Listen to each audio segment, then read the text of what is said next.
To this day, I'm not really sure what was living in my attic. This is my story.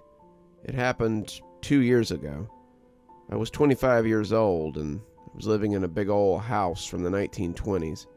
It was my grandma's house, but she's in a care home now, so I live there by myself. I've lived there for about 5 years now, but it still makes me scared to be home alone when it's storming. All the sounds are so scary. No matter what I do to calm myself, I just can't relax. I've thought about moving, but my grandma loves that I live there. It makes her happy, and I just don't want to disappoint her. It was November, and it was a Friday, and I didn't have any plans for the weekend. I was just going to watch some movies and maybe clean the attic. I hate the attic. It's cold and dark, and I always get this weird feeling when I think about it. It's been 3 years since I was up there, and I always hear some strange noises from the attic, coming from up in the rafters. There must be an animal living there. It's cold outside, so it was probably just trying to stay warm. At about 3 p.m., I decided to go have a look at the attic. I took a deep breath and slowly walked up the stairs. I walked up to the attic and I touched the door handle, pressing it down as I tried to open the door.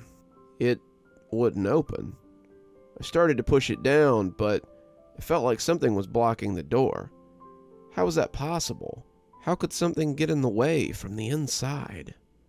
I pulled again, pushing hard with all my might this time, and slowly, the door opened. I got inside and looked around with a flashlight, wanting to see what had been pressing against the door. It wasn't hard to figure out, but I stood there for a second, looking at the dresser with real puzzlement. How did that get in front of the door? It can't just have moved by itself. I felt my heart beat faster, my breath coming on quicker. Who did this? And how? Why? Out of the corner of my eye, I saw something move, and I shone the flashlight at the place. I couldn't see anything, though.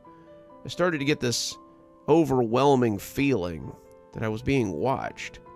I called out, asking if anyone was there. I heard a loud bang, and I turned around as fast as I could and just ran. I was falling halfway down the stairs, crying and running for my life. I heard something behind me, coming closer and closer. I ran out the door, running away from the house as fast as possible. I was about 8 feet away from the house, and then the worst possible thing happened. I tripped over something, and in that second, I knew that whatever was chasing me was going to catch me. I closed my eyes, seconds feeling like hours, but it felt like time had stopped, when all of a sudden, I passed out. When I opened my eyes again, I blinked fast and looked around. It was dark outside. What had happened? Why was I still alive? What was it that had chased me? I stood up slowly, checking for injuries. I was fine, apart from some bruises and a small cut on my leg. I was scared to go in the house alone, and I didn't have my phone. I decided to walk to the nearest neighbor. It was a little distant, but it wasn't long before I was standing on my neighbor's front porch. I knocked on the door, the lights illuminating the entrance, and I saw a man carefully open the door. He asked why I was knocking in the middle of the night. Didn't I know people were sleeping? I looked at him confused, asking what time it was. He looked at his watch, yawning as he said 2 a.m. I was so confused. How could I have been out for so long? I asked him if he could call my dad's number, and he gave me his phone. I dialed my dad's number and waited for him to answer, and right before it rang out, he picked up the phone, angrily asking who was calling in the middle of the night. I told my dad it was me, and I needed him to come pick me up from the neighbor's house. I thought I was attacked by someone inside Grandma's house. He was silent for a second, then he told me to stay where I was. It only seemed like a couple of minutes before he was pulling up. Soon as he arrived, I told him everything. He looked at me and said, "But it's Sunday. You're saying you were attacked on Friday, so what happened the last few days?" I started to cry. What had happened to me? My dad drove me to the hospital, and they examined me. They took some tests, and when they came back, they told me that they'd found drugs in my system. They said the drugs must have made me unconscious, and when they had a look at my body, they found signs that I'd been chained up, starved, and beaten. Meanwhile, the police went to the house, and they found a man. He'd been living in the attic for 2 years. He'd been watching me every day without me knowing it. He was scared and angry when I came up to the attic, so he decided to drug me and attack me. I don't know what else he did to me. He was arrested and sent to jail. To this day, I'm still in therapy. I don't live at that house anymore. I'm scared of everything now. I hope that one day I can trust people again. And, well, that's the end.